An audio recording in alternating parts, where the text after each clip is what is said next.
Ang sublimation large format ng DT Dumaguete nagamit ng 5 araw na may 72 total meters. Ito naman yung printer head area, capping, head clean,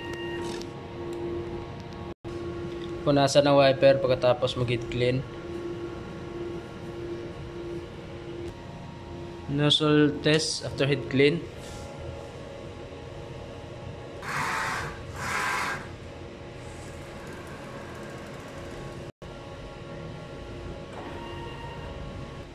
ink system tama lang, ground wire, EVR,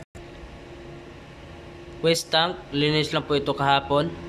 Ito naman yung stock namin sa MYK, sublimation paper. Ito naman yung delay output record namin sa system. Ito naman yung consumable withdrawals namin sa system. Ito naman yung weekly physical inventory namin sa system. Ito naman yung ICC profile ko. Yan lang po, salamat.